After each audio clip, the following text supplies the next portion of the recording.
Hello, hi, welcome to another episode of the number one RPG focused podcast in the entire galaxy, the Tetracast. As you can hear, I am not your usual host, Brian. I am Josh Torres. I am substituting for Brian in hosting this week. He's a little bit busy this week, so I'm taking over just for a little while. Joining me today is a couple of our regulars. Hello, Adam Vitali. Hello, Josh. How's life, man? How are you doing? It's good. It's almost September already somehow. Oh, don't say that. It's year's almost over. Hi, James Galizio. Hey, folks. So we got a good chunk of news this week. Gamescom happened. We had the Xbox presentation. We had opening night live, and a good chunk of RPG news came out of that. But of course, as always, before we hop right into that, we'll talk about some of the games that we've been checking out this week. It's been kind of a dry, slow week for like new releases and RPGs on our end. We haven't really played a lot of new ones. I think we're still waiting for the next big one. But it's looking like Tales of Arise still. So just a couple more weeks on that. Ada, go for it. I was gonna say I was going to play Baldo since I have an Apple TV and it's on arcade, but apparently there's a reason why they didn't send out review codes because it seems to be a bit of a hot mess.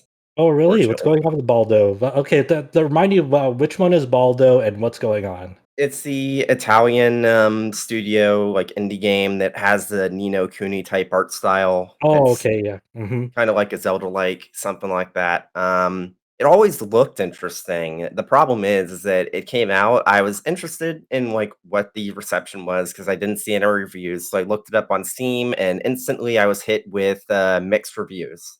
Uh-oh, what's going Which on? is What are people talking about with it? well, the PC port specifically has absolutely no graphics options, no resolution settings, no like anti-aliasing, no shadow resolution, nothing. It's just Oh. literally just launch the game. That's it. It may or may not be locked at 30 FPS. There's some conflicting information. There's bugs. There's a lack of tutorials when it really probably needs some, it sounds like. Hmm. And it just seems to overall be a bit clunky. It feels like maybe they pushed it out a little bit too soon, which is a shame because I was kind of interested in checking it out. Because, again, like you said, it's a bit of a dry period, at least for RPGs. Now, Yeah. next month is going to be the exact opposite of that, but yeah. Mm-hmm. Yeah.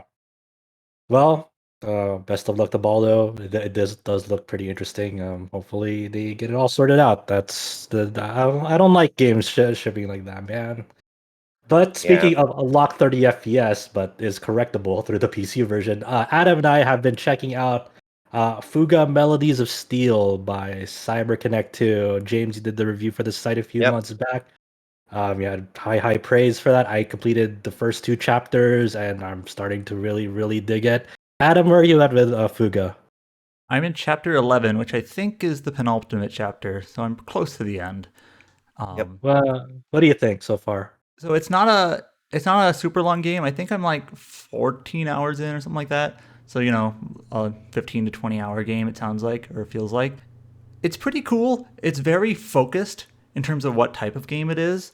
So, it's the sort of game where I like it a lot, but I would have a hard time maybe recommending it unless it kind of fits your style. So James has talked about this on a previous podcast, but it's a linear game in terms that you're moving along in this tank along a path, and you run into various battles on the way. James talked about you have 6 different characters to start with. You eventually get more that you're coordinating. Their guns, their positions, their bonds with each other. Basically your various gauges in terms of your timeline and things like that in battle. So there's a lot of resource management in this game in terms of how you're taking on enemies and the tactics behind that and coming out, unscathed. So it's pretty cool in that strategy element, but it is, I don't want to say lacking is kind of a strong word, but it doesn't have much in terms of like exploration or whatever. It's just not that type of game, right? So Mhm. or Yeah, dungeons. 'Cause it's just like it's a combat focused resource RPG, and it's pretty cool for yeah. what it is. Yeah, it's big focus. It's just like, hey, you have this.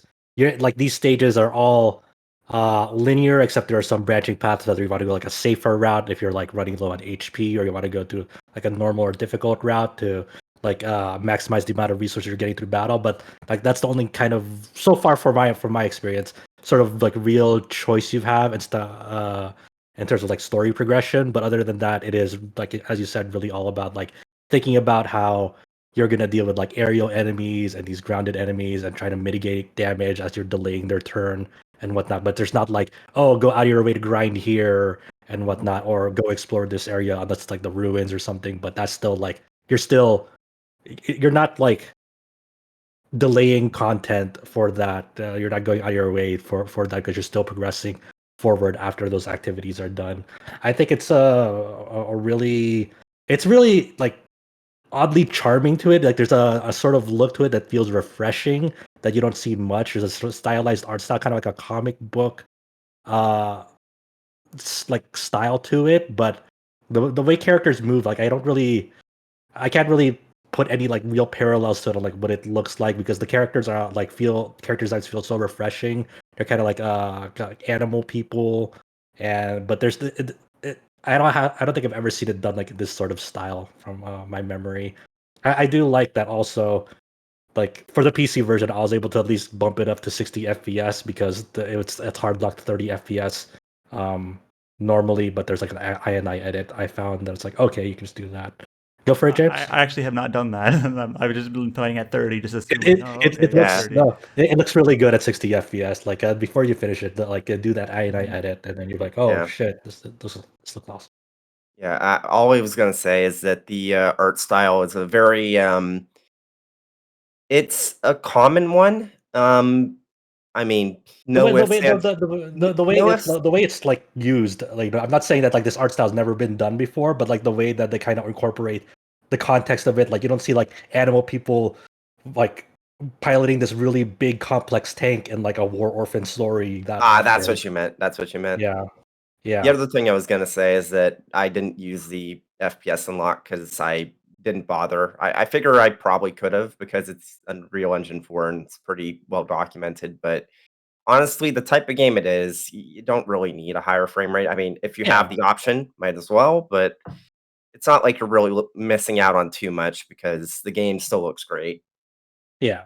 So I'm really looking forward to progressing that, and thankfully it's a shorter game. Like I thought it was going to be a longer one, but hearing about the game's length kind of encourages me to. I don't want to like dive too deep into something else because I'm hot off the heels of completing the Judgment remaster, which was really fun, and like it was nice to refresh my memory on that before Lost Judgment comes out at the end of the month next month.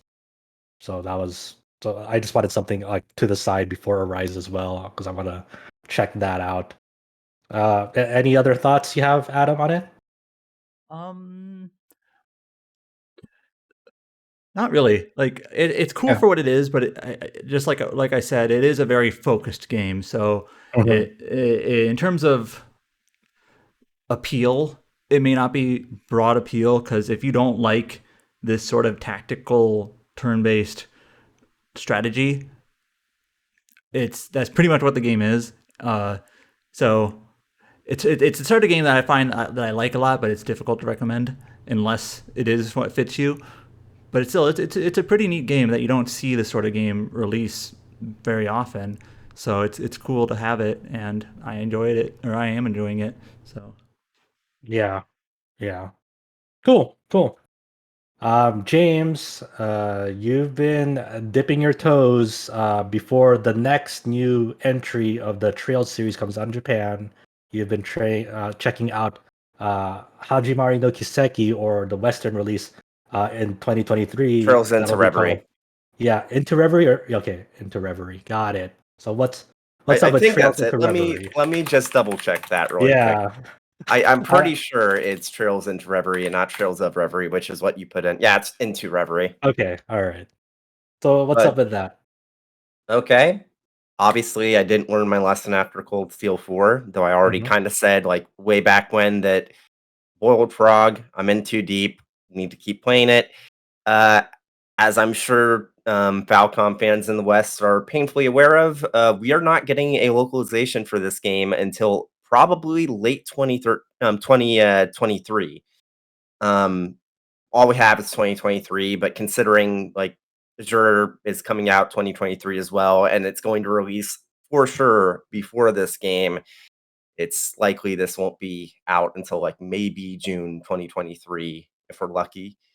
So I was getting more interested in Kuro because it's different, nothing else. It's like completely different from Prequel. Not completely different, but it has some promise to it. It looks like it's changing things up. So I Mhm. wanted to give it a shot. And obviously, I hadn't played Hajimari yet because I only played Cold Steel 4 last year after the Japanese version of Reverie or Hajimari had come out, and I just never got around to it. Uh, so I'm borrowing a copy from an acquaintance of mine, met up, borrowed it, and the the idea is I'm actually going to stream some of the PSVR sections once I get to them. That's going to be fun. I'm about 15 hours into Hajimari, and so far I'm enjoying it. On, but the same notion could have been said about Cold Steel 4. I enjoyed Act I feel 1 like of Cold Steel yeah, I 4. feel like there's like an asterisk at the end of that when you said that. It's like I'm enjoying it, asterisk. Yeah, the one thing that I can say for sure is that I completely called it when I said in my Cold Steel 4 review that it's like, "Look, you shouldn't play this without having played the rest of the series, even if you could get away with playing Cold Steel 4 without having played Crossbell or Trails in the Sky." I knew that you weren't going to be able to for Hajimari or Reverie, and literally within moments of starting Hajimari, it's just like bombarding you with all this cross-bell stuff that it fully expects you to have played the duology, and if you haven't, you're going to be very, very confused. What if the head of Falcom Kondo says in the for the Western release, "Hey, this is the perfect entry to jump in, like with Cold Steel 3." Don't believe his lies. Oh, But yeah, again, I don't want to talk about it too much because yeah. again, even just talking about Hajimari isn't just spoilers for Hajimari, it's also spoilers for Cold Steel 4, it's spoilers for the Crossbow duology, all that sort of stuff.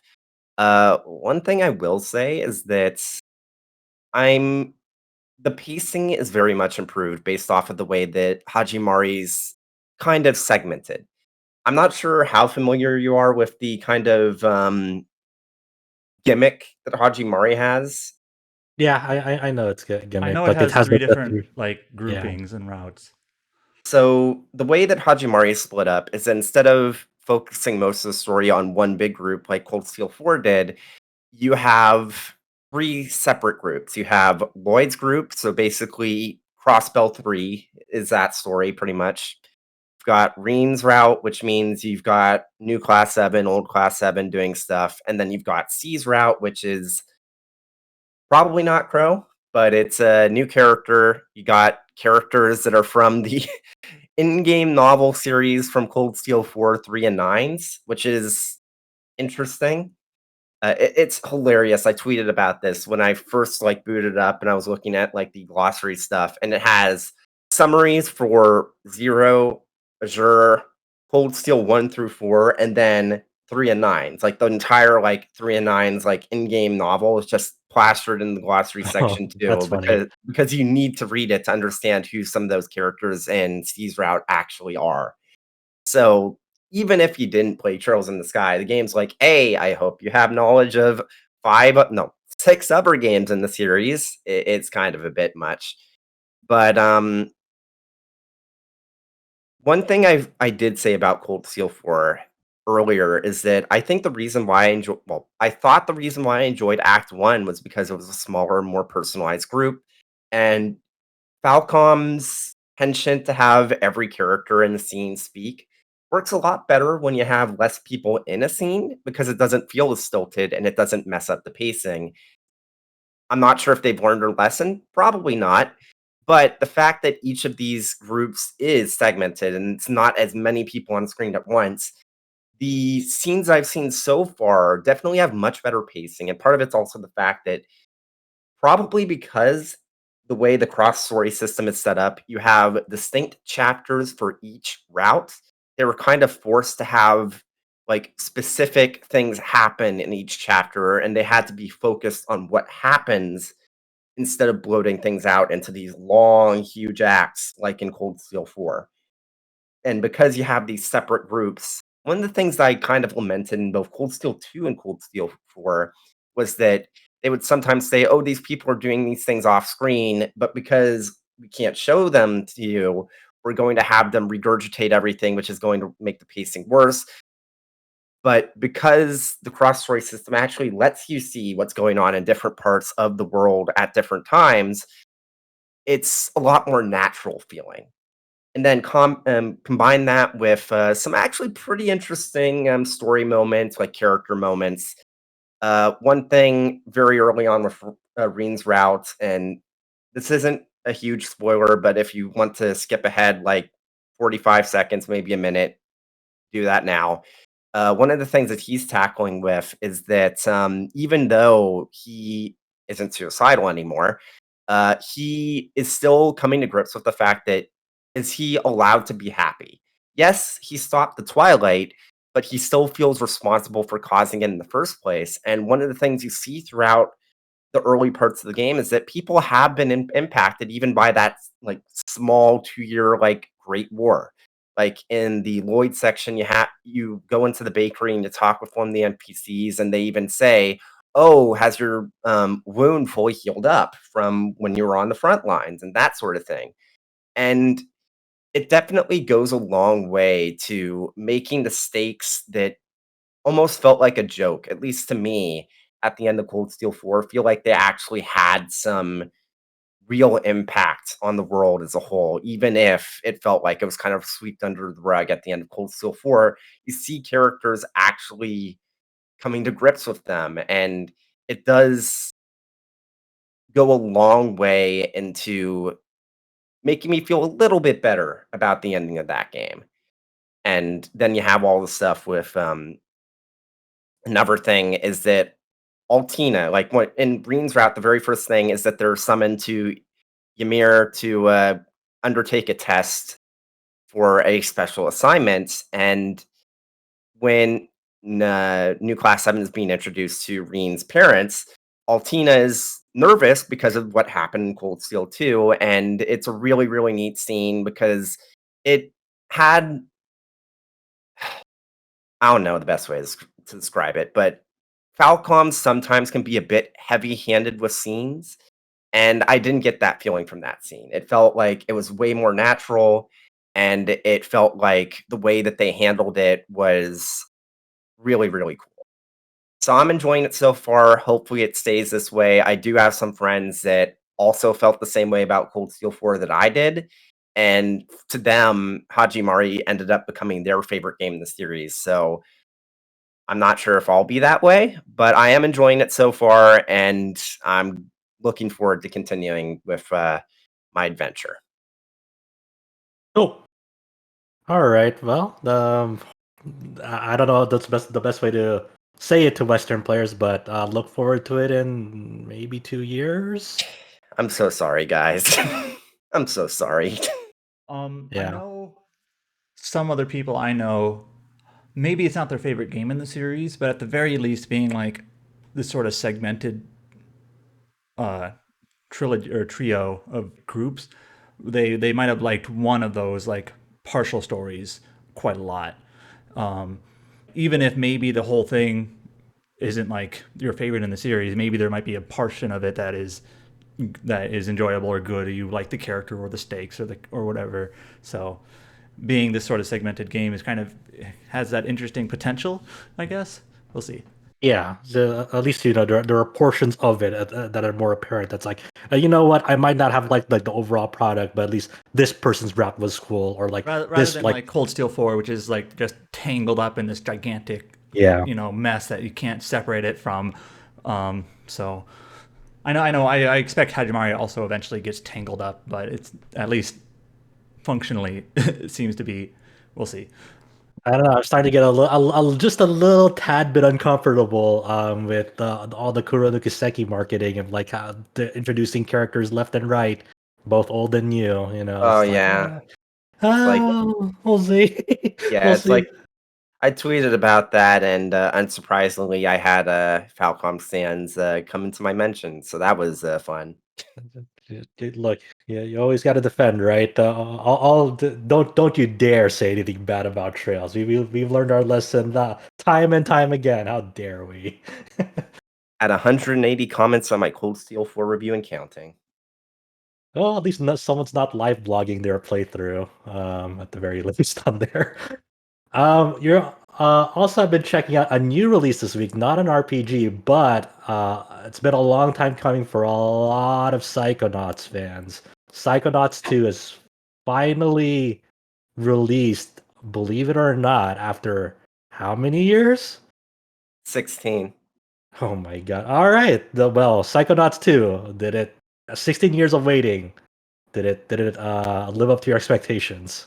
Well, I only just played the original Psychonauts Oh, earlier this right, right. month. Hmm. I'm not going to talk about it too much. First Okay. off, because our resident Psychonauts fanatic isn't on the podcast right now. Sorry, George. But it's really good. It's really good. People have been saying this the last couple of days, but it's definitely a strong game of the year contender. And if you are at all a fan of 3D platformers, play Psychonauts 2. It's on Game I, Pass. I reinstalled Psychonauts 1 on my PC a few days back, so I want to replay that because God knows I can't remember anything about that after playing it 10 million years ago. But I do want to jump into this one before the year ends. I've only heard good things about it, which is really weird to think about because, like, you would think that, like, oh, after all these years of waiting, there's no way they can, like, meet expectations after nearly 2 decades of waiting and anticipation. Like, even this was like one of the very first campaigns that, like, what was their crowdfunding platform that they established? Big. That Fig, yeah. This is like one of the first projects that was on it way back when, right? When Yeah, because I believe that Fig was actually kind of incorporated with Double Fine or something like that. yeah, yeah, and it's just like the development of this game has been a really, really long and wild journey. And like I remember hearing behind the scenes like talk about like from Double Fine, like it was really great that like Microsoft acquired us because we were able to like realize all our ambitions with this game without being tied to crowdfunding or whatnot. Like they gave us the support that we needed to really go all out with this, and it seems like it really paid off in spades. So Yeah. I'm really looking forward to hearing you and George talk about this game next week if he's on. This seems really good. Yep. And rounding out what we've played this week, not necessarily what I've played this week. Tsukihime's remake came out in Japan this week. Another long-awaited, not really in this case, not really sequel. This is a re-release with a lot of new elements. So maybe in a sense, it is kind of like a sequel-esque thing. But Tsukihime is a very, very, very, very famous visual novel. For a lot of people, it was their first visual novel. It was one of Type Moon's earliest products that released in Japan, and this got released on PlayStation 4 and Switch this week. And the few people who have been able to read it and get through it seem to really, really like it. I've been kind of following the developments and whatnot because, as you might imagine, like the history of the original Tsukihime presence in the West is kind of tied up with um, this fan translation group way back when called Mirror Moon, and they were the ones who did the fan translation of Tsukihime, and people either officially supported or got it through other nefarious means. Um, the original game and read it through their fans translation and whatnot. And now there's been a lot of groups now. It's interesting to think like how far technology has come in that space in terms of like fan translation and the tools available and the communities that are easily formed now through modern technologies like Discord and like long-standing like fan sites like Beastlayer and whatnot, and like just the collaboration with modern tools, technological tools, um, between fan translation then and fan translation now, because obviously a lot of people really want to read this in a language that they can understand, and the localization, the chances of localization on this remake seems very slim. To be honest, it's very uncertain whether it'll ever get an official localization. So I've been kind of following those developments in the scene. It's been interesting to see the It's like two methods to it. Like there's a person who's like live translating their playthrough very thoroughly, so it's like overlooked by a person at least. It's a rough translation, but it's like, at least readable. While others are like trying to use like AI sites like a deep translation and using like hooks from that through like a Switch emulator running this game. It's a really weird I and wild to see. I Go for it. love how, like, everyone kinda knew that the excuse for why Tsukihime Remake wasn't gonna be on PC was absolute bullshit, and it's even more clear now because apparently the remake, like, using the analog sticks just outright emulates a mouse cursor. Yeah, so the initial um interview with Nasu, the author of Tsukihime, like when they announced the remake, about like, hey, why isn't this on PC? Like the original was on PC. And he's like, it's a bit egotistical of me, but I want it to be appreciated like on a full big screen and whatnot because we have great production values. So like, akin those lines, even though like it's on Switch as well, and you can play it on handheld, so it's kind of antithetical to what he's saying. But and then now people, it's even come out through an interview with Famitsu, I believe, about this game where like there was a PC version of Remake that was in development that Nasu completed in late 2019, and then um it was I forgot why they decided, but they decided, you know what, we have this full PC version that's pretty much done, but we'll just bring it to consoles and screw the PC version. That's basically what happened.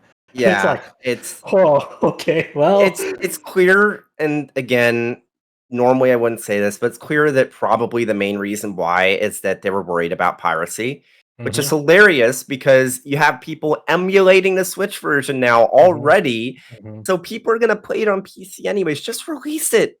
Just yeah. release it. It's like, yeah, the reason why it's not on PC, it is about his ego, but it's not for the reason that he said it is.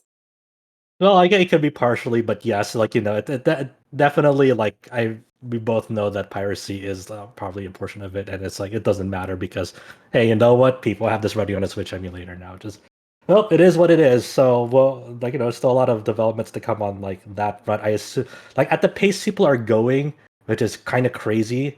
But We'll have a rough it's very translation by the end of the year. yeah, it's very possible that's gonna happen now. So I'll probably wait for that because it's a big script and I can probably play it in Japanese okay, but it's gonna take a long time because there's a lot of terminology and whatnot that I have to go research into as I'm reading that. It's crazy, but it's looking to be pretty good. People who already finished it 100%ed it. There's like a hidden trailer in the game that is basically part two of that. And for people who don't know, Tsukihime has like kind of like two parts to it already. The original, it's called Near Side and Far Side. Near Side is like the two routes of the main characters, Arcuate and Seal, and those are the ones that are in this remake only. So, and then in Far Side, which is that you have additional routes, and that's for the maids, Kohaku and Hisui, and then Akiha, which is Shiki's sister, and so those are the Far Side routes. Now, in part the hidden trailer part two to the Tsukihime remake, which does have these Far Side routes on it. Um, it's titled Tsukihime: The Other Side of Red Garden, and it has a brand new route. It's teasing a brand new route as well, a long awaited fan favorite, Satsuki Yumizuka, a very crucial side character in the original Tsukihime game. It was weird to people. It's like, why didn't she get a route? She seems so prevalent, and like for a long time, that fan base of Tsukihime really, really wanted a route for her to really explore. Where she comes from. So they might just get that in this sequel announcement. No date on it. So who knows how long it'll take for it to release. But that's kind of the long and short of it right now with the Tsukihime remake. I do want to read it sometime, and at the pace we're all going, maybe not too far off in the future. Maybe the reason why they didn't release it on PC is that there's actually parts of the sequel already in like the code. I don't know. Who knows? I would have no idea. Yeah. Hopefully, if But we're lucky, we'll get a PC version along with the second part, maybe put together. But then again, it's Nasu. We don't know. Hopefully, but yeah. yep. So that wraps up the games that we've been keeping an eye on and playing. Before we hop into the news, James, at the time of this recording, you're about to publish this Fantasian review. Yep. Now that the full game is out, you've completed it. You've talked about it at length here about how damn hard it is. Give us a little sneak peek because both Adam and I haven't really. Well, actually, Adam has edited it, but I haven't really read it yet. What do you mention in your Fantasian review? Basically, the crux of the review is I enjoyed it a lot. It has some technical issues. There's a decent amount of crashes, which is kind of surprising for an Apple published game on an Apple platform. Uh, the big thing that I kind of went over is that the difficulty I was completely fine with, Mhm. but there's so much else in the game that would appeal to a wider audience. And it feels a little bit weird that the difficulty is so high and it's almost gatekeeping the experience for so many people when it's literally the only thing in the game that would be a barrier for people enjoying the title. I don't think that's necessarily a problem of it, but it's really weird and it makes it hard to recommend because you have to be a very specific type of player in order to be able to enjoy the game. It's It is also doubly weird too because like Sakaguchi's Twitter has just been littered with videos are basically like strategy guide videos like here's how you beat this boss or here's what the boss does. And that's like it's all he's been really tweeting. It's like this is so weird. it's also kind of funny because he's some of it is like written in English, and he even admits like, sorry if this is broken English. Like he's Yeah. trying. Yeah. Mm. It's weird, man. It's like kind of like admitting that's like, yeah, it's tough, but here's how you do it. It's like so this is how strategy guides are now in the future. He's just laying out the future strategy guides. It's just going through the developer's Twitter timeline and be like, all right. Well, if people James are mentioned if this in his review, but I think like the weird part of this is this isn't like, God, I can't believe I'm gonna make this comparison. Like a game like Dark Souls is, You on did its it. face, it's meant to be like it's selling itself as a ruthless sort of game. Like that's part of its marketing and part of its aesthetic and everything. Where Fantasian is, like, oh, it's a classic RPG from the creator of Final Fantasy, and like it's not the type of game you expect to be so ruthless, right? Came out of nowhere, especially after the first Yeah. part was apparently not hard at all, right? So just kind of the second part just sort of piled it Yeah, up. because I yeah. mean, there was some difficulty, like, right at the very end, but it just felt like a I think maybe part of it is that since they released part 1 first, they kinda wanted to have, like, a final boss, like, difficulty ramp up, and then they were like, "Well, we're already at this difficulty, it would be really weird if we just dropped it," but I don't know. It's a great game. By the time you're listening to this, the review will be up, so read it, but yeah, it's just so weird. It's so weird. All right, heading into the news. Gamescom off the top. The early announcements and the opening night live, I believe. 2K and Firaxis have announced Marvel's Midnight Suns, which is for PlayStation 5, PlayStation 4, Xbox Series X and S, Xbox One, Switch, and PC for March 2022. This is they showed a cinematic CGI trailer. Obviously, this is the title, the name, Midnight Suns, SUNS, is referencing Midnight Suns, SONS, like that comic story branch. Adam, what can you tell us about Marvel's Midnight Suns? Yeah, so this game has been rumored for a while as just like Marvel XCOM, and obviously we can see where that phrasing came from because it's a Marvel game from the creators of XCOM, right? So we haven't seen gameplay yet because the trailer was cinematic. It was a cool cinematic, but it's a cinematic. But this game is from Firaxis, but apparently, according to the lead designer, whose name is Jake Solomon. Yeah, the game does not really share much in common with the XCOM's like mechanics and systems. For example, there is no permadeath. I know when the game was rumored, I remember there was murmurs about there's like created characters and there's no Marvel characters, and that sounded weird. And it turns out that sounded weird because that's not actually the case. There are 13 characters in the game. One of them, including one of that 13, is like your player main character, who is known as the Hunter. And this character, they showed a female character in the trailer, but it may be either gender. I don't know. I mistaken that for Psylocke because Psylocke kind of shares a very similar aesthetic to that main character shown in the cinematic trailer. Yeah, I was like, so okay. So that character is a unique, customized character. Obviously, the cinematic, there's probably like a canonized version or whatever, but they have that character who you can set their powers and their equipment and their looks. Presumably, they haven't gone into detail on this. And then there's 12 other characters total, and they've confirmed Iron Man, Captain America, Captain Marvel, Doctor Strange, Blade, Nico Minoru, Magic, Robbie Reyes, Ghost Rider, and Wolverine. I don't know all these characters. I'm not super into Marvel, but apparently this is a little bit of a there is some flexibility here compared to the Midnight Suns comic in terms of like who is included and who is not, which it's their own adaptation of it. So it's said to be a single-player tactical RPG. I assume there's going to be some XCOM DNA in there, obviously, but it seems like it's not just Marvel XCOM.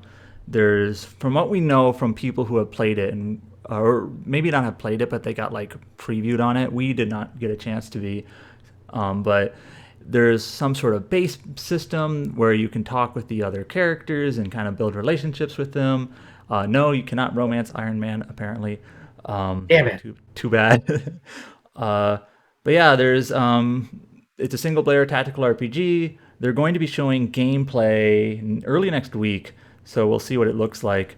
But it's coming out March 2022, so it's less than a year away. The trailer they showed was pretty cool, but it was just a cinematic, so we'll see how it looks. The roster is already looking at least promising with obviously you have your Captain America and Iron Man, but more Marvel characters that don't really get a chance to shine in video games anymore. Like you see Ghost Rider, which is usually really in Marvel versus Capcom. He was also in Ultimate Alliance 3, but you also have Blade, which is you don't see him that much. You see more Doctor Strange these days, but people like Nico Minoru and Magic, you don't see them at all. Exactly. As someone who's on the periphery of Marvel, who is this? Is that a hero name, or is that they just go by their regular name? But they did. This is one of those. Whenever we talk XCOM, it's is it really an RPG or is it more just pure strategy? But they specifically called this a tactical RPG. So all right, it's in our wheelhouse. We'll see what it's all about. Yeah. Well, the Marvel coming out with a lot of video games lately. Aside from the Spider-Man PlayStation games, they had obviously the Avengers game last year, which is still getting updates.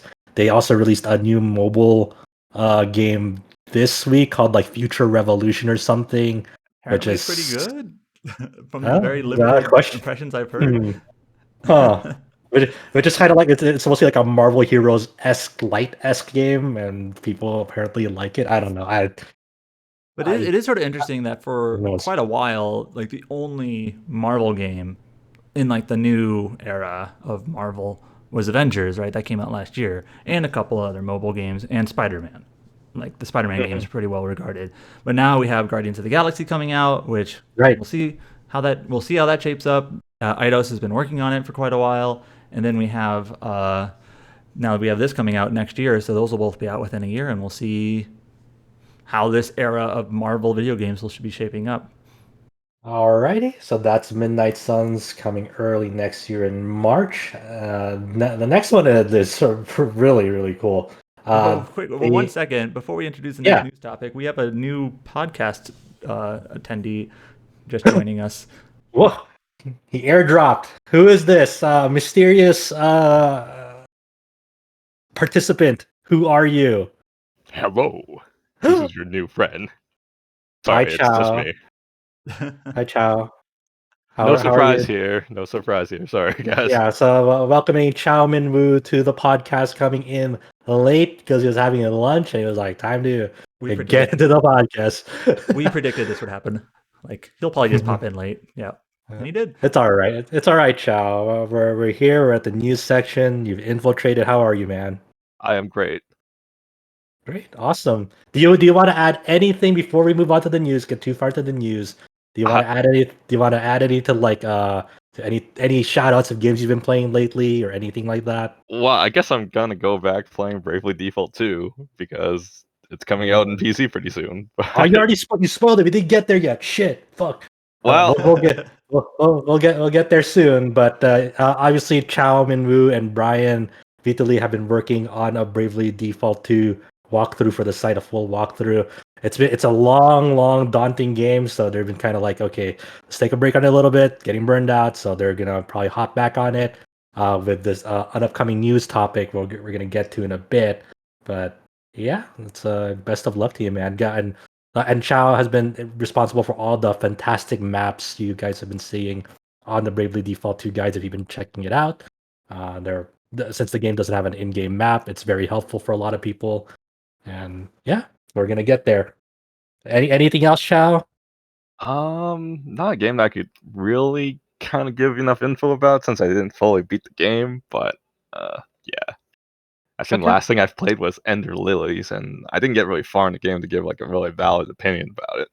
I want to play Ender Lilies. It seems like it's pretty good. Yeah, me too. That it's been catching my eye, but there's also been like a million games exactly on my eye. So yeah. All right, moving on. We have another announcement. This time from the creators of Black Desert Online, Pearl Abyss. They unveiled their creature collecting open world action adventure. Holy crap, that's a lot of descriptors. DokeV. It's DokeV, I think. DokeV? Okay. All right, DokeV. This is supposedly an MMO, right?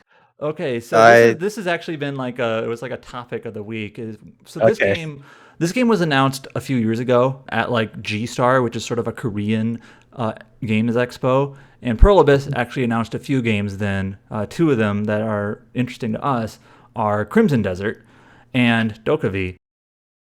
Both of those games were called MMOs. When Crimson Desert was re-revealed at the Games Award last year, they no longer call it an MMO. And now DokeV, when we reported on it, and lots of people reported on it from its Gamescom showing, it was also reported as an MMO.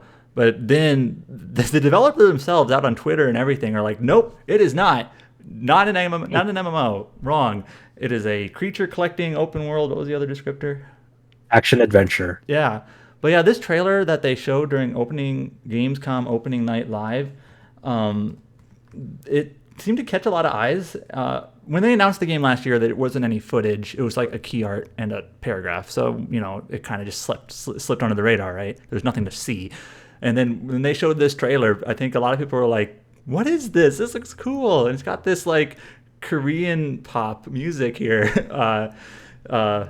It definitely caught a lot of eyes because like the premise was interesting. It's like realistic environments. Like the environments really, really stand. It's like an modern urban environment, but then like a lot of the game is like kind of like youth spirit because like the characters that have it are like kids essentially. So it's a lot of like skateboarding and like like traveling in like weird ways. Like there was like a thumbnail they YouTube is like a kid on an umbrella like flying over the city, and it definitely has like this part Splatoon, part Pokemon, but in an urban modern environment vibe to it. I'm interested in playing it. It looks cool. I mean, a lot of like MMOs, even though this is not an MMO they claim to be, but they're always in like in the mid fantasy setting, right? Or it's a really futuristic setting. It's never like something modern, I would say. Yeah, yeah, It and looks great, just like from a visual standpoint. It's colorful. There's lots of particle effects. The trailer did have some like frame rate issues and slowdown and things like that, but it looks really impressive. And apparently, it's all real gameplay too. yeah, just I can't even imagine. So I'm really interested to see how this will fare. It seems early though. Like, who knows when this is gonna come out? They showed a second like interview with the developers. It's Pearl Abyss, so they're like a Korean development team. Mhm. They showed some footage with an interview with the developers in like the Future show, the Future Games show, the Games Radar parent company and whatnot. And they said in that show, coming in 2022, and like, oh, it's next year, cool. But then apparently, when people reported on that, they got contacted by Pearl Abyss saying, no, it's actually not coming out in 2022. So it sounds like it's a ways away still. Which MMOs, if they don't call it an MMO, but if it has any sort of like online capabilities, big massive worlds or whatnot at all, it does take a while to develop. So It seems like even the marketing from the get go is like even rocky here too. It's like is this an MMO? No, it's not an MMO. Well, you guys just said it's 2022. The stream, it's like, nah, it's not 2022. Yeah. Oh, okay, well, all right. But yeah, this is one to really keep an eye out on. I still feel really weird that like the takeaway a lot of people got from this shit is like this is what I wish next gen Pokemon looked like. It's like it's so I don't know. I guess it maybe, seems like but it's a mix. They call it a creature collector, and it does show some of the creatures. Like there's like I saw a llama. There's like a pink panda thing, and some other creatures. yeah. But there's also like this. It seems like sort of this playground sort of stuff too. Like it has characters on like rollerblades and skates and like hang gliders and water guns and things like that. Just I don't know. In terms of this game, it's not 100% clear. Like once this game comes out, like what do you actually do? Like Yeah, we've we had a don't lot know of yet. clips, but it seems it seems promising as just like this childhood playground colorful creature game, but we'll see. Yeah. The only thing that I feel like is off about it, because I guess it's because it's like the environments are so realistic. It's like the character models themselves feel like uncanny valley in contrast to that. Yeah, but other than that, it's like I guess the easiest comparison to what the characters look like is like the Lalafels in Final Fantasy. Kind of, yeah. Yeah, But yeah, but yeah, all the characters seem to be like children, like from like 10 to 13 years old or whatever. yeah. Well, the one to keep an eye out on. It really caught the world by storm this week. I checked, the trailer has like 5 million views already. Holy crap! Dang. Yeah. That's, I think people are just listening to the music, truly. I'm for the Pokemon Company to get started on their HD MMO then, if that ever happens. Let's see. This was also announced at Opening Night Live. An update on Horizon Forbidden West from Guerrilla Games. They said that they were working on it. We're working hard on it. We were trying to get it out this year, but obviously, game development is still kind of in a weird situation with COVID still going on and whatnot. But they did give a release date for it. It is now coming on February 18th, 2022. And to kind of ease the pain a little for having to wait for just a little longer, they also announced and released that Horizon Zero Dawn got a PS5 performance patch. So now that game will run at 60 FPS on PS5s.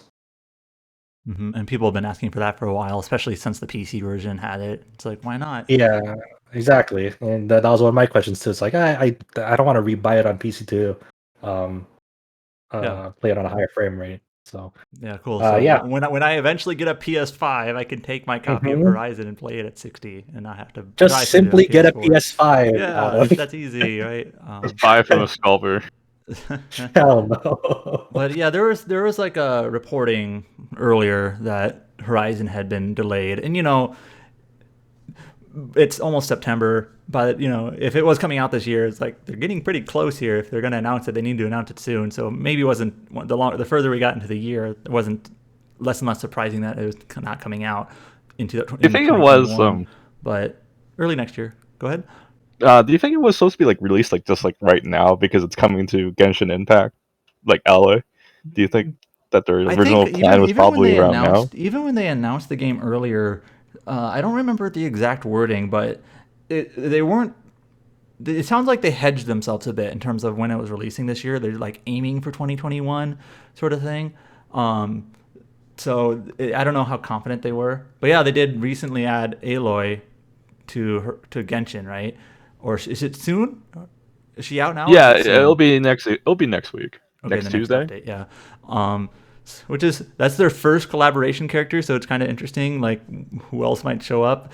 If I knew Genshin was getting collaborations, Aloy from Horizon Zero Dawn wouldn't have been my first guess, but I think that caught everyone by surprise. Yeah, it's like what? Yeah. Very weird. Usually you do these as like a cross-marketing kind of thing, right? It's like, hey, I promote your game, and your game should be like out now, right? Usually it's kind of thing like that. Yeah, like, if I were to guess, like the original plans were like we should try to get Horizon Forbidden West as like a big holiday 2021 game because that'll ship consoles on holiday. So, but I'm glad that they were able to push it back, say, hey, things are still a mess right now. Give the developers as much time as they need to really make this game the best that it could be at launch. Game delays rarely ever bother me. Yeah, I have plenty to play, so it's like no big deal. Yeah. By the time it rolls around in February, I'll still be like, "There's too many games," Yeah, exactly. So and just nonstop onslaught. I mean, I won't have a PS5 anyway, so you can still play on PS4. I could always buy the PS4 version. Right? Yeah. Don't worry, PS4 version is gonna be fantastic. Honestly, it'll probably just look like Zero Dawn, which is okay. Zero Dawn still looks really good on a PS4, so it's like okay. Mm-hmm. An announcement that kind of caught a lot of everyone by surprise at Opening Night Live. They had this performance of I forgot the performance Lindsay name. Sterling, violinist. Yes. Yeah, she gave an impressive performance at Opening Night Live, playing the violin, playing like a rearrangement of like the Tales of Arise battle theme. So she was like in cosplay, dancing Yeah, she was while dressed playing up the as violin. Shion, dancing.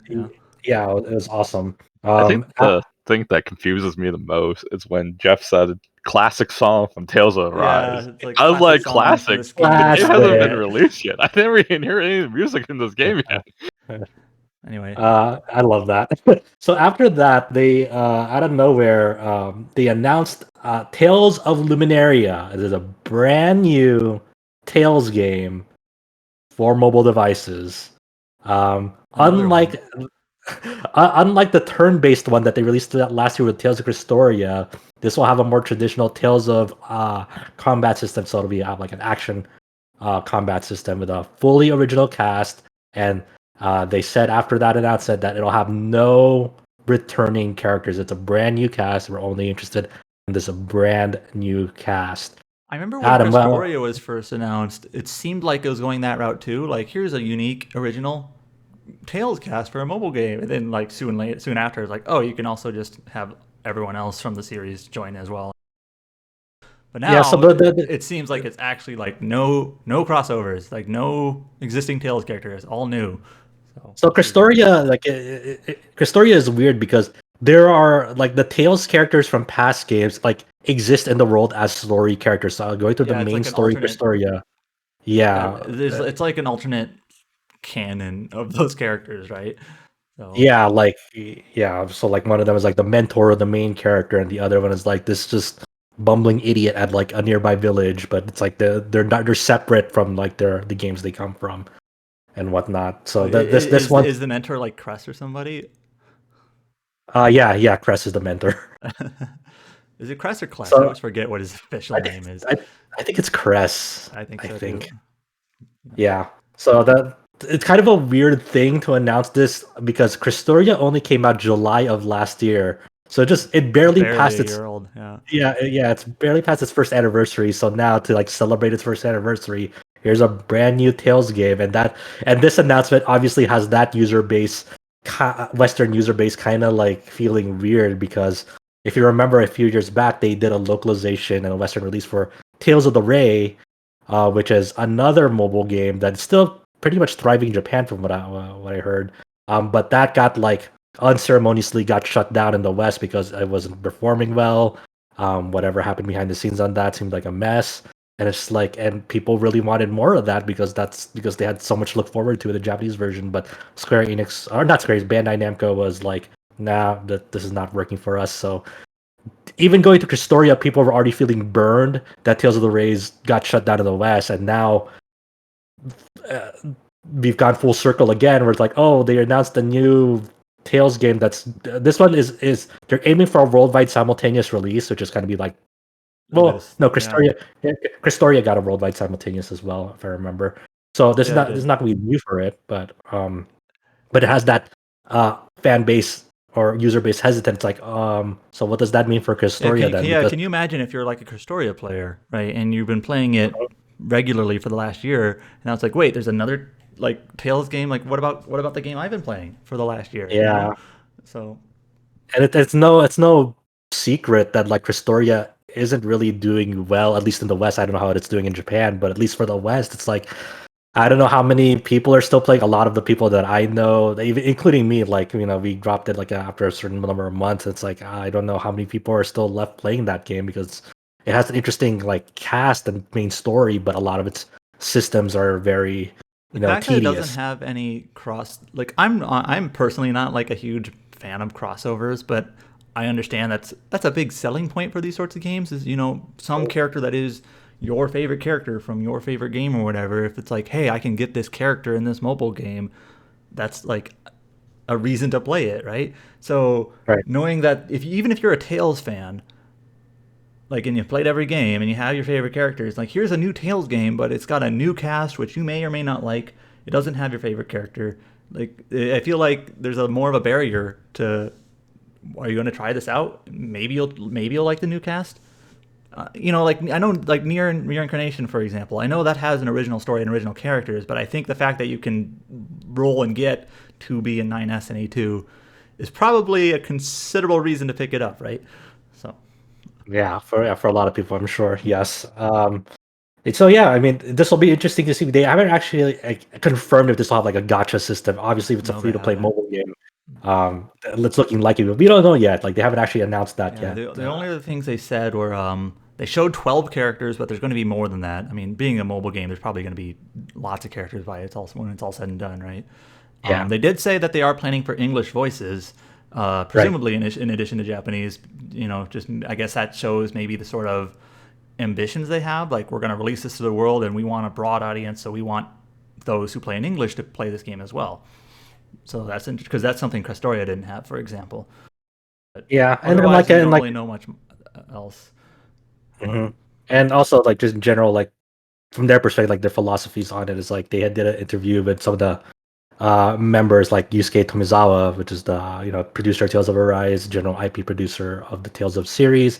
He mentioned that Tales of Arise, like, it's based on the theme of inheritance and evolution. We've heard that with Arise marketing. While Luminaria, their theme is possibilities and discoveries. They want to expand the possibilities of the brand and have people discover its appeal once again and whatnot. So that's every kind of Tales game has like a genre like that, and to be honest, it's just kind of gobbledygook to me. It's whatever.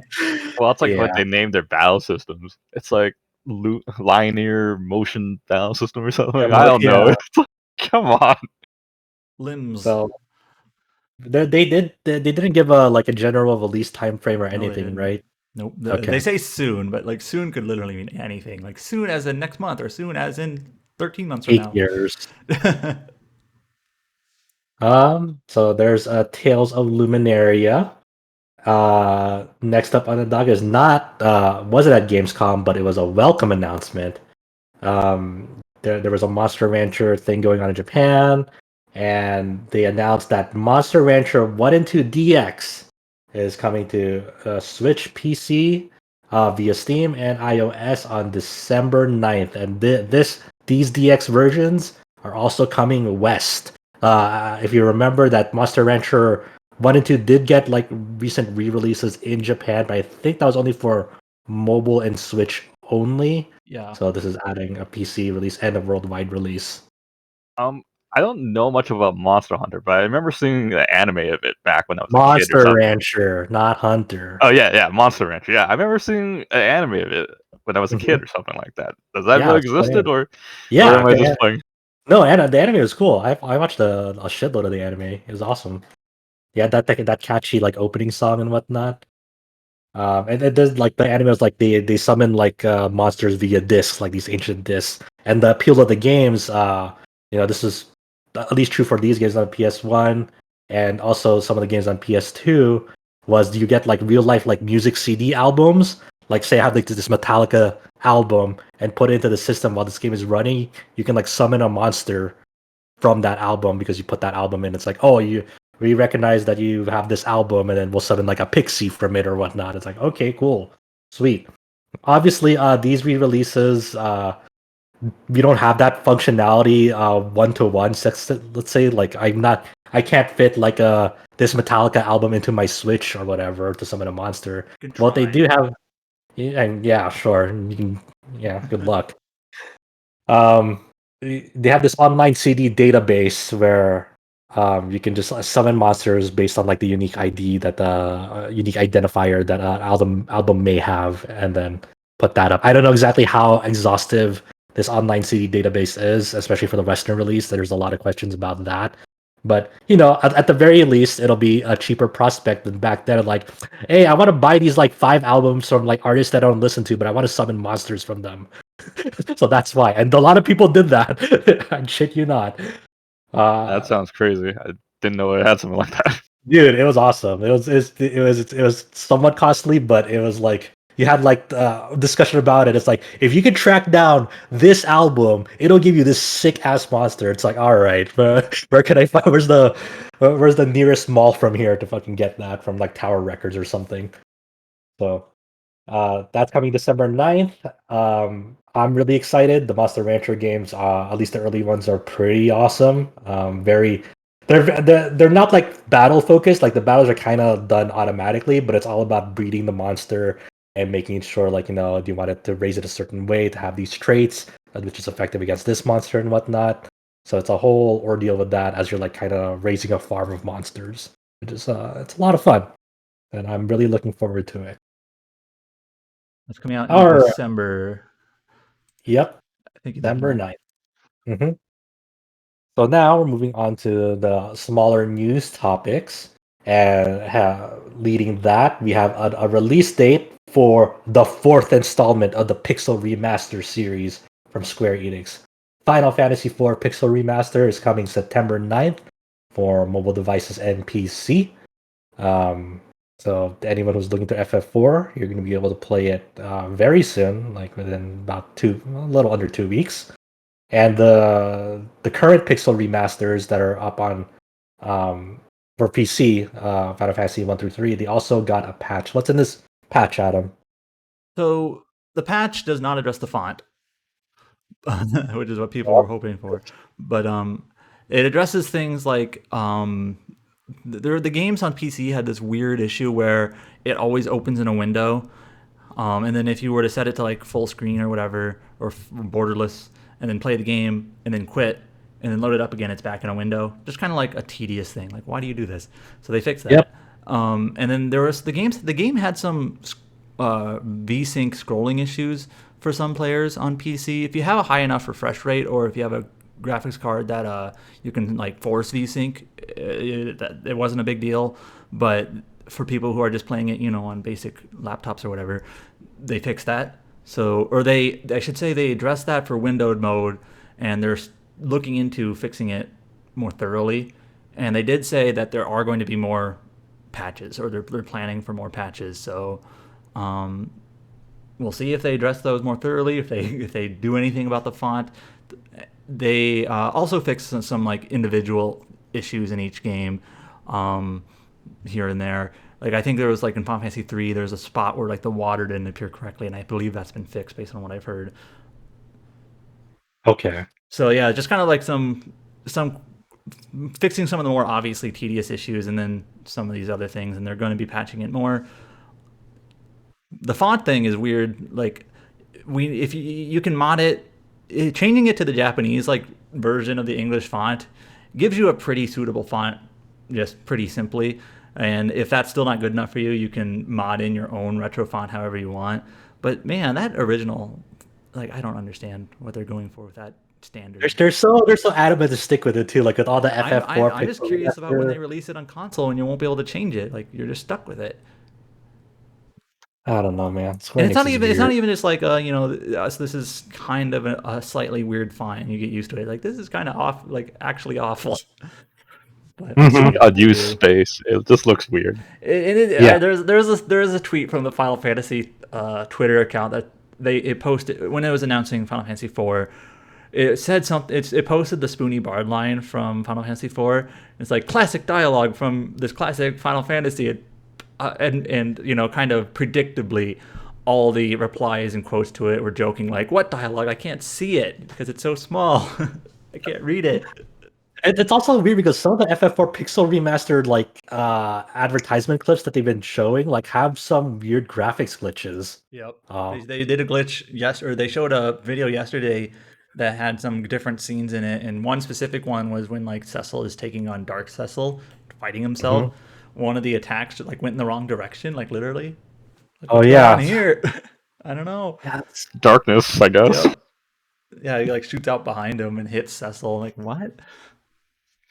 Now, the first three games seems like they've been, obviously they were very heavily scrutinized before they released, which, of course they were.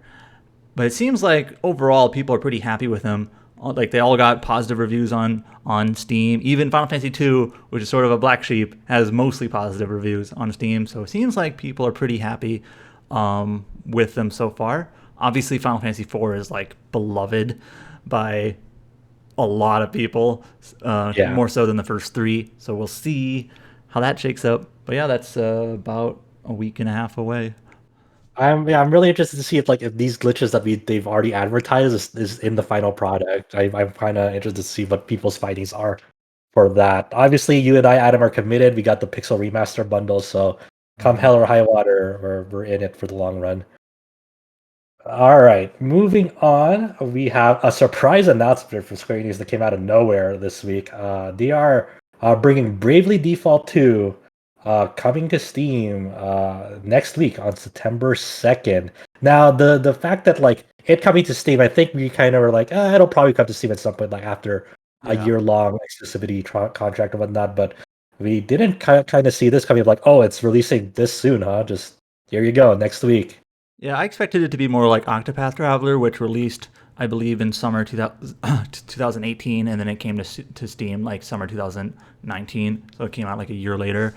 But here, 6 months, and it's out. So, yeah, expected announcement maybe just earlier than we thought it would be. I wonder if this is gonna be weird, but do you think it has a chance of coming to Xbox Game Pass the same way Octopath did? Watch it just show up on one of those random "here's what's coming to Game Pass" posts, and it's just in there. I guess Bravely Default 2 is coming. I think that happened with Octopath, where it just showed up, and Square Enix didn't even announce it. There was no Square Enix announcement saying Octopath Traveler is coming to Game Pass. It literally just showed up in an Xbox Wire post. Here's the Game Pass, lineup for this month, and there it was. There it is. And that's also Dragon Quest Builders 2 was similar. Just here it is. Yeah. I'm pretty sure it's inevitable it's going to be on Game Pass eventually, just it probably won't be at launch. Because again, Dragon Quest Builders 2 was on PC for a year and a half before it was added to Game Pass. So I wouldn't be shocked if a year and a half from now we'll get Bravely Default 2 on both Xbox and Game Pass. That'd be really cool.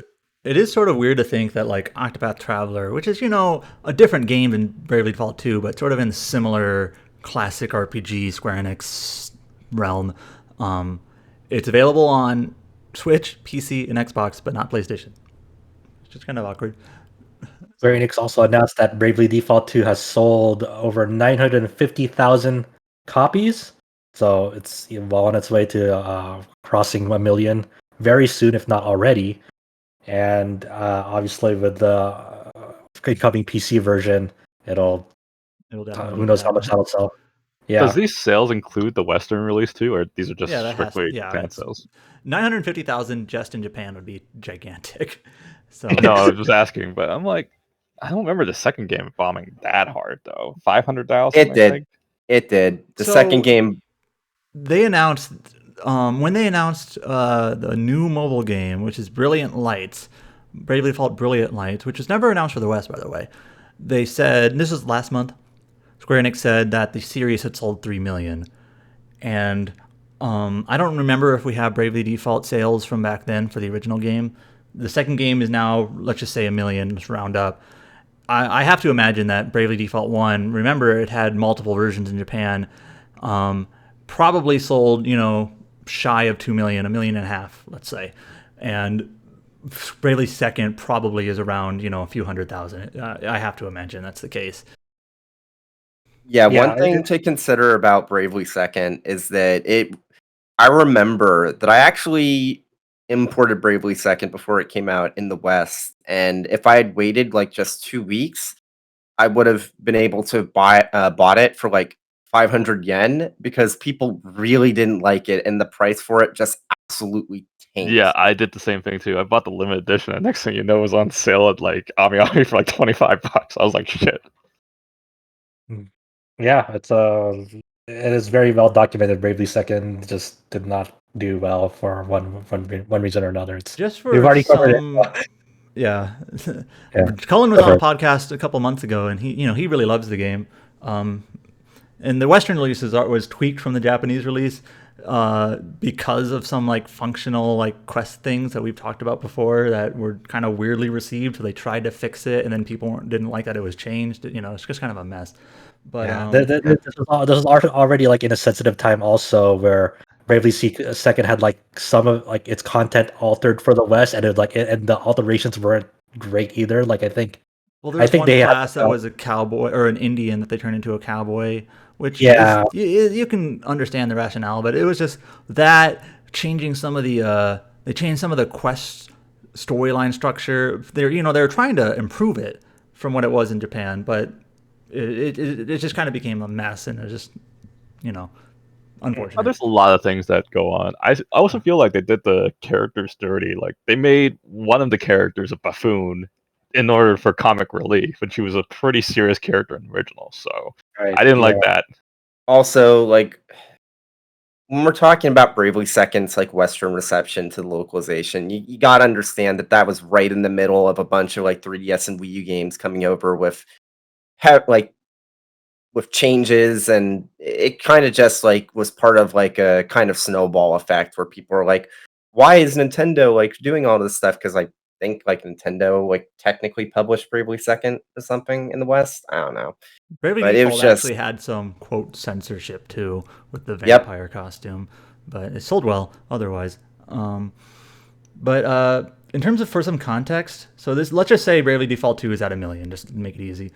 Trials of Mana hit 1 million in about 10-11 months after its release, just keeping in mind that Trials of Mana released on PS4, Switch, and PC, so more platforms.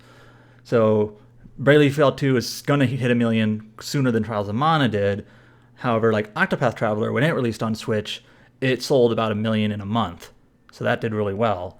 And Bravely Default 2 is not quite that fast. I believe Octopath Traveler now, it's on multiple platforms now, is at like 2.5 million, which has to be pretty good for that, for that style of game. So 1 million for Bravely Default 2, and it'll certainly, pass that a bit with a PC release. It sounds pretty good. I don't know. We don't know what Square Enix's expectations were for the game were, if they had loftier expectations in this, but for the type of game it is, for being on a single platform, it's nothing to sneeze at. Any closing thoughts on Bravely Default 2 coming to Steam and selling that 950,000? Not really. Other than the Steam release, it's going to be here. By the time we're on the podcast next week, it's already out. So and there's I forgot. There's no enhancements or modes. It didn't to mention this. anything at all. Okay. So Little plot holes I feel that needs to be covered in the game though. But I don't think we'll see that. All right, that's for the next one. A collection of SaGa, Final Fantasy Legend. No longer a Switch exclusive. It is coming to Steam and mobile devices. The mobile devices are coming on September 22nd. Happy birthday to me. And the Steam release is coming on October 21st in the West. And these collection of SaGa games, they have Final Fantasy Legend, Final Fantasy Legend 2, and Final Fantasy Legend 3. I forgot they were all just called Final Fantasy Legend. So technically, the first one is called the Final Fantasy Legend. Oh, with sorry. The article. That's weird. So it's the Final Fantasy Legend, and then Final Fantasy Legend 2. Well, what's coming with these re-releases? Is there anything new coming with them, Adam? So it really seems like, so these are the first 3 games in the SaGa series, if you're not counting Final Fantasy II as the SaGa series, that came out on Game Boy in like the late 80s and early 90s. And they released for Switch. They were packaged and released for Switch last December, and it was a Switch exclusive bundle at the time. And now they're coming out on mobile devices and PC. It seems like the only thing they mentioned in this version that wasn't in the Switch version is it says supports up to 4K, which is a little bit weird because, like, these are Game Boy games. Hell yeah, dude! I'm on a fucking 4K resolution on Game Boy. Yeah, I guess your artwork that like borders your screen for the widescreen will be really nice, I guess. Look, man, I mean, I will totally respect the person who puts this up on their gigantic TV. It's like, yeah, I play I'm a Game Boy game on my 60-inch 4K TV. I do. These games are like, they're old. Like, obviously they're old. I actually played. I know some people who played these when they were kids, and have like a nostalgia for them, and they picked up the Switch version or might be picking up one of these versions to relive their childhood in a way. I played these games 4 or 5 years ago, maybe not even that long ago. It's definitely the type of game you kind of have to go into it either with the nostalgia or just with the expectation, understanding that these games are old. And they're not only are they old, they're weird, just like SaGa games are always weird. So you kind of have to just go in with that mindset. I think the third Final Fantasy Legend or SaGa Free plays more like a Final Fantasy game than the SaGa game. Yeah, people argue that Final Fantasy Legend 3 is not even a SaGa game because Kawazu didn't work on it. It doesn't really have SaGa mechanics. So I know some people actually like that one because of that. It's like, this one is the least SaGa game, so it's good. But that's just how it is. Now, one thing that I've seen some people wonder about, which is, a fair point, is, okay, so if this game can be ported from Switch to PC, why not Collection of Mana? And why not those like Dragon Quest games that also had a trilogy bundle on Switch? And fair question, why not? Who knows? Maybe they were just waiting for some big announcement. I mean, they did all this with the Gacha game announcement, remember? Yep. It's been a while. I can't find the article anymore, but I remember reading, at least for Collection of Mana, that like Nintendo's like partially funded, or for some reason like Nintendo was involved with like officially localizing. Yeah, there is something about the localization of Trials of Mana where they had to actually adjust the ROM of Trials of Mana in some way to get it to actually fit the English text, and Nintendo had to do something with that. So that might be preventing it in some manner. Yeah, I would love for them to come to other platforms for sure, but that's just kind of the weird hold up right there. As for the Dragon Quest ones, I don't know. It's Square Enix, man. Square Enix is weird sometimes. Maybe they're waiting for fucking Dragon Quest Pixel remasters at some point. Yeah. It's also sort of weird that like Final Fantasy Pixel Remasters aren't coming to platforms yet. They'll inevitably come. But it kind of reminds me that like the Square or the Dragon Quest games they announced a couple months back, none of them they listed any platforms for, which is just slightly odd. Like the Dragon Quest 3 remaster or whatever you want to call it, Dragon Quest 3 HD, they didn't list platforms at all. The Dragon Quest Treasures game, no platforms at all. So I have to imagine those games aren't that far out. Dragon Quest 12 didn't have platforms either, but maybe that game's years and years away, so who knows? But just a little bit awkward. We have a new DLC for Wasteland 3 with Cult of the Holy Detonation coming October 5th. What can you tell us about this Wasteland 3 DLC? Yeah, so I think I mentioned when they announced the first DLC, which is the Battle of Steeltown that came out earlier this summer, I wasn't really expecting Wasteland 3 to get DLC. And then they just announced it, and like, oh, sure, I like Wasteland 3. Why not? What's the extent of this DLC? It's like a new story? Yeah, so the first DLC is so on the world map, there's like different locations you can go to on the map that it ends up basically being like a dungeon area with a storyline and quests and whatnot.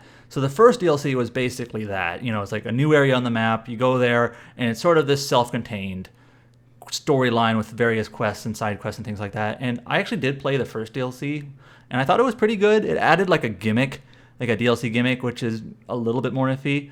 Now this DLC seems to be more, was it Fallout 3? Cult of the Holy Detonation, where they're like worshiping a nuke. That seems like straight out of Fallout 3, right?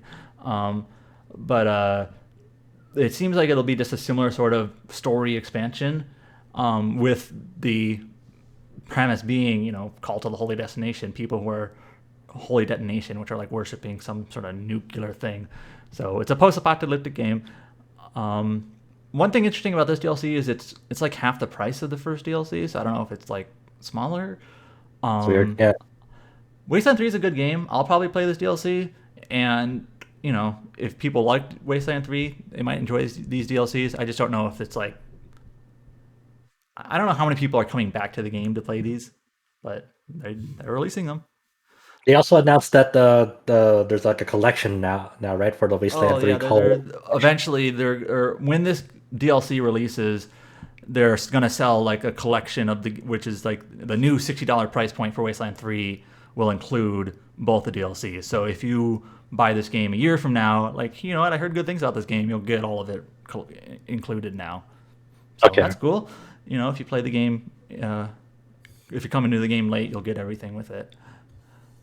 All right, so the Colorado Collections also is coming for PC, Xbox One, and PS4 on October 5th. And as you said, just the standard $60 price point, but both of the DLCs included with it already. It'll be interesting to see, because In Exile is now, they were purchased by Microsoft, and they're going to be working on some RPG for them. I believe job postings seem to indicate that it's a first-person RPG. So like Elder Scrolls or Fallout, modern Fallout or whatever. But Wasteland 3 was pretty well received, I think, and kind of showed what they can do. And that was a crowdfunded game, really. Well, what has NXL done besides the Wasteland 2 and 3? They did Wasteland 2 and 3. Before that, they did some Xbox 360 games based on World of Darkness. Was it like Hunter the Demon Forge, which I know was sort of like this weird cult. Was that third person action game? If I remember correctly. I think so. Hunted the Demon's Forge is a cooperative multiplayer action game. For like the 360 PS3 era. But yeah, they also did the Bard Tales 4, which I thought was a pretty good game. But it's a dungeon. It's like a Western dungeon crawler first person puzzler game. So not a very broad appeal, I think, but I thought it was actually pretty good.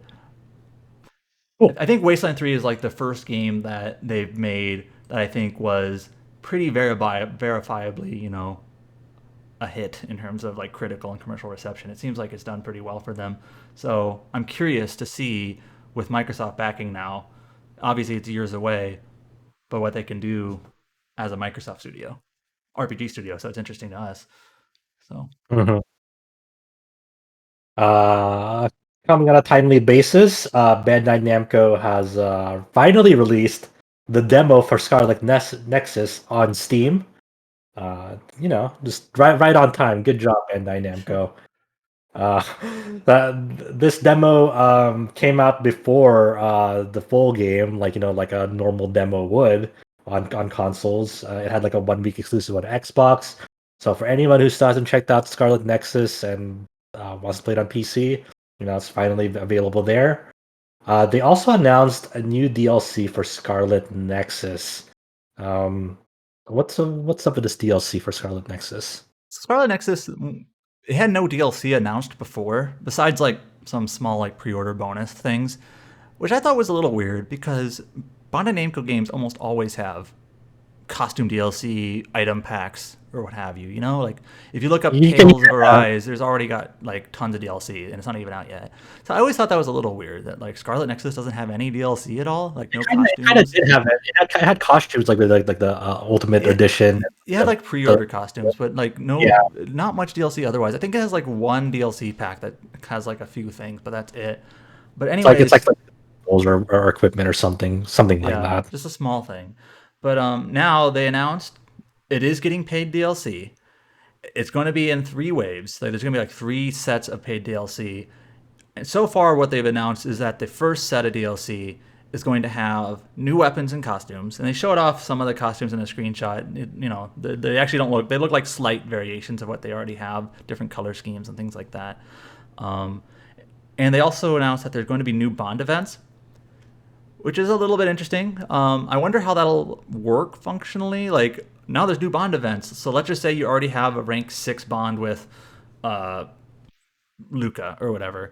And like now there's going to be a rank 7 Bond with him. So are you going to like just run out into the world and fight a bunch or like spoon feed him gifts to get that rank up to 7 and then watch his Bond event? Like what will you actually do to get it up there? Yeah, that's weird. It doesn't seem like there's going to be any new story content yet or new dungeons. They just said new Bond event and also like a new Bond rank. So there might actually, in Scarlet Nexus, when you bond with the characters, you know this, you played this, but you get like, their powers improve in terms of like how you can use their ability or how like and things like that. So I'm curious, like if you rank up to rank 7 now or rank X or whatever they call it, their ability that you can borrow will power up even more somehow. We'll see, but they haven't really released many details on this DLC yet. But it's nice to know it's coming. But we don't know if there'll be like new. I know some people want new stories. Some people maybe want like a new dungeon, just like a challenge. But it doesn't seem like either of those are confirmed yet. And I want a sequel. I don't need any additional story. Just give me a full-on sequel already. Yeah, they left enough open that they could do a sequel. Yeah, but yeah, I mean, sure, for people who either haven't played it yet or who want to go back and like feed gifts endlessly for a new Bond event, if that's how you do it. I'm just literally imagining like this DLC comes out and there's like, let's just say 6 new Bond events. Like you're gonna have to raise your level and you've already exhausted the content of the game, so you're just literally gonna just feed them gifts to raise it or whatever. Like, oh, that's better be worth it then, or wasting your time. So, I don't know. Maybe like the last Bond event after you get all their like max Bond events, their new max Bond events. It's like don't announce a sequel right there. It's like thank you for engaging with the content. Now we'll have the cast tell you there's gonna be a sequel. There you go. Sure thing. Okay, yeah, that's a weird bit. All right, I think they announced this at the I forgot what event. This is at Gamescom Opening Night Live. Okay, it was Opening Night Live. All right, 505 Games announced. Shoot, was it the Xbox thing? Shoot, I don't know. I thought it was the Xbox thing, but it doesn't matter.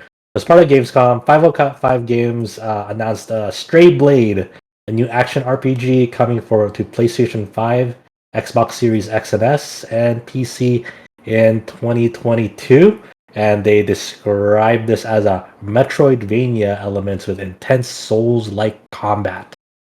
And yeah, when I first saw this trailer, the thing that I immediately thought of, like the 2 games, if I were to like grab 2 games out of nowhere and like this is what it looks like, it looked like a little bit of like Biomutant because it has like little creatures on it, and then like Godfall for some reason, which is not a bad like thing on like its face. It's kind of just the aesthetic of it kind of reminds you of that.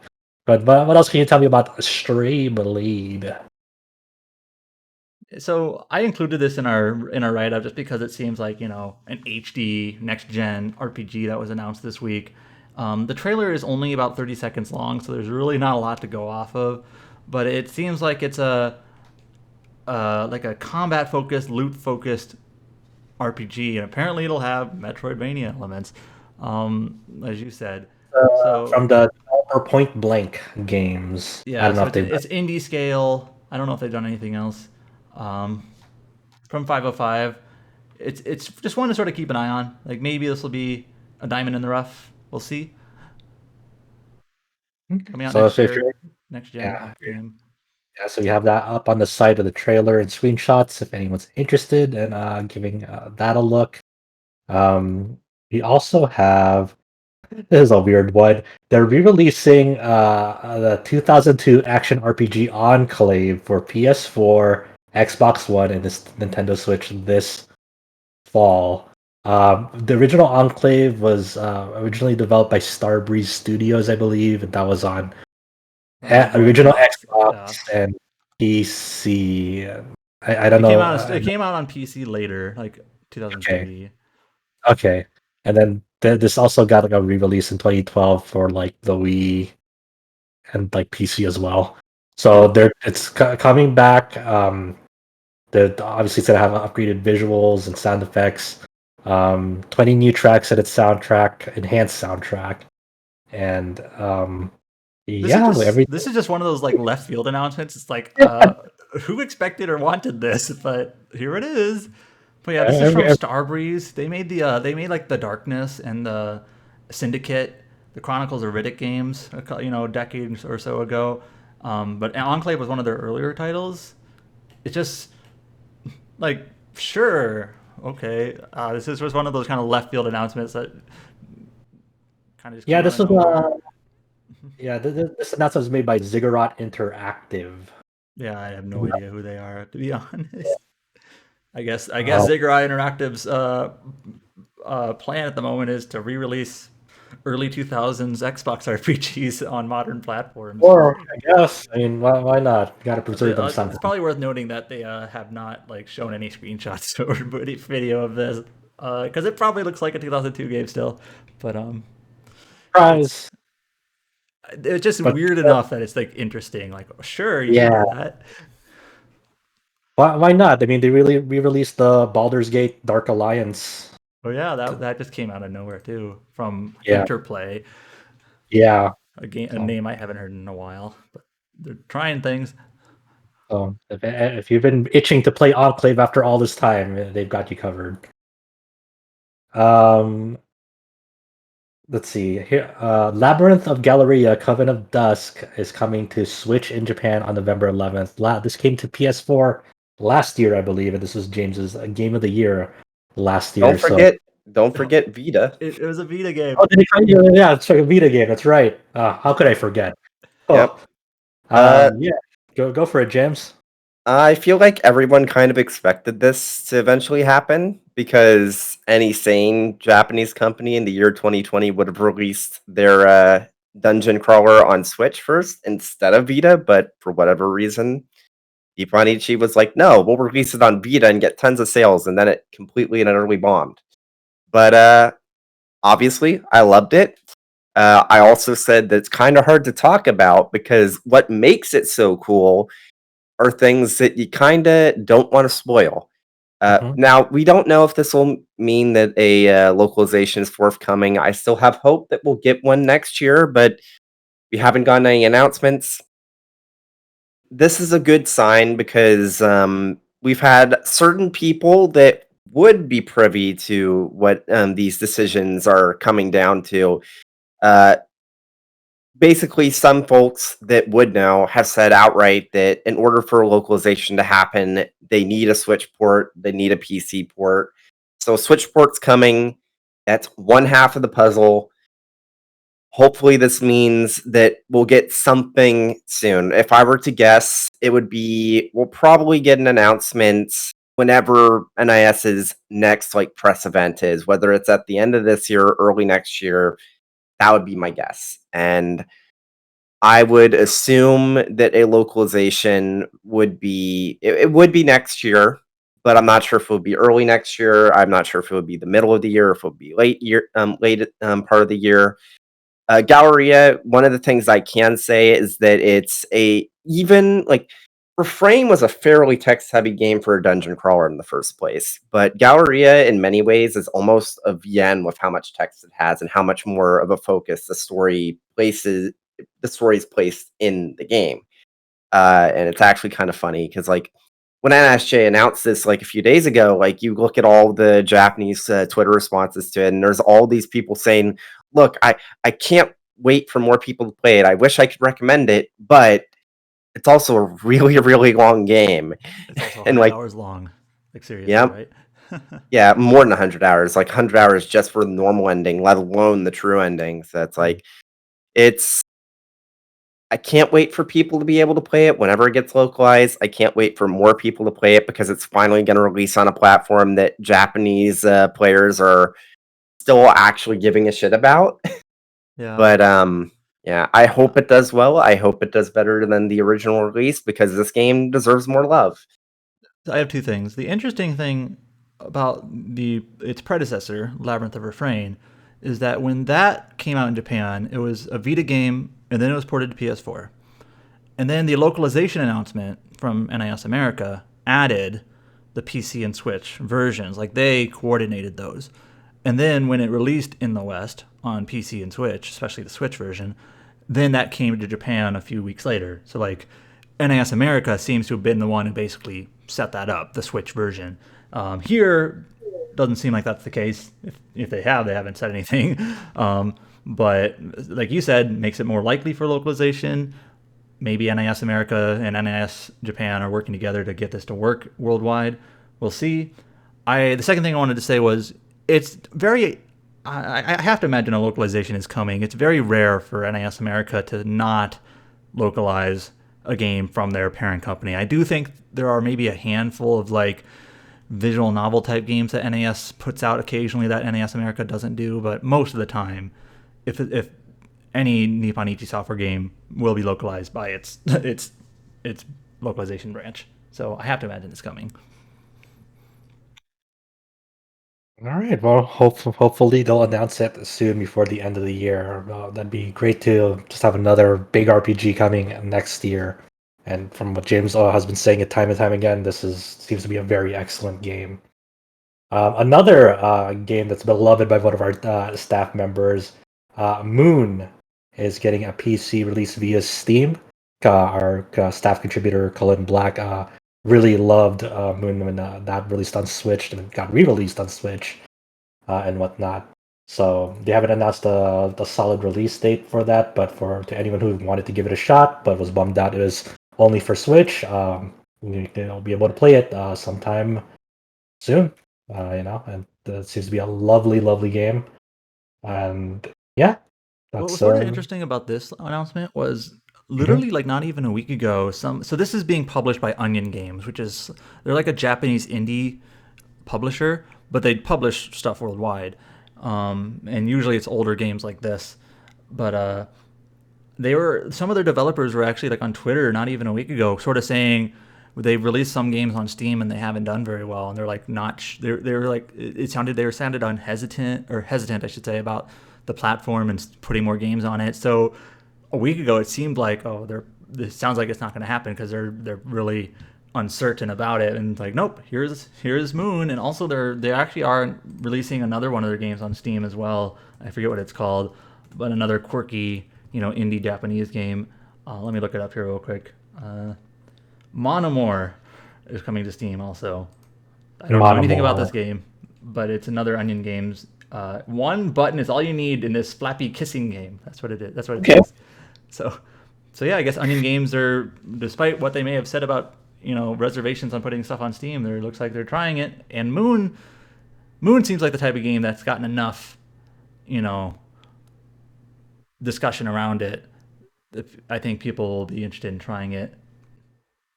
Yeah, hopefully. I mean, it's only getting harder and harder to get recognized on Steam and practically almost every marketplace, to be honest. So, best of luck to them. Hopefully, it does well because this seems like this game has a reputation historically, and it should definitely get more recognition. Beyond kind of that, strong-armed us into putting it in our top 10 last year. Yeah. I'll finally play it. Yeah. It's like I do hope that things work out for them because if you've been following it, it's clear that they really want to give like PC a chance. They just weren't sure where to start, and so everyone was saying, "Well, port Moon, like release Moon on Steam. I'm sure people will buy it." Hopefully, people put their money where their mouth is. Look, man, it's been improving time and time again. Like the games that have been like seemingly in every indie show and every event, like Capcom strategy with Monster Hunter Stories too. Just the more trailers you have and the more events that you have, even though people are getting sick of it, they'll recognize it and be like, okay, maybe I should get this or something. So I don't know. It's a weird one. It's a weird one, but. Yeah, Moon Remix RPG Adventure coming to Steam soon. And with that, I believe we are done with all the news topics as of this week. So let's wrap up. You can find us on rpgsite.net. You can find us on Twitter at rpgsite. You can find us on Facebook at facebook.com/rpgsite.net. Our YouTube is over at youtube.com/rpgsite.net. You can find us on iTunes or your other podcast app of choice. Just search up Tetracast. Also find us on the Discord. We have a Discord button off at the top of our front page on rpgsite.net. You can click to go join up on the Discord. Everyone's been chatting still about some Neo The World Ends With You there. And we're all really waiting for a rise as people kind of just, play some RPGs here and there to pass the time until the next big one comes out. And also, Judgment is also coming out soon as well, so a lot of people are anticipating that. But I've been your host, Josh Torres. Thank you, James Galizio. Thank you, Adam Vitali. And thank you, Chow Min Wu, for joining this week's podcast. I know, Chow, you came in late, infiltrated us out of nowhere, but it's okay. I forgive you. You'll have to give us the lowdown on Aloy next week when she comes to Genshin Impact. And yeah, it's status update for this week. Thank you so much, everyone, for listening to the Tetracast, and we'll see you next time. Bye. Later, folks. Later.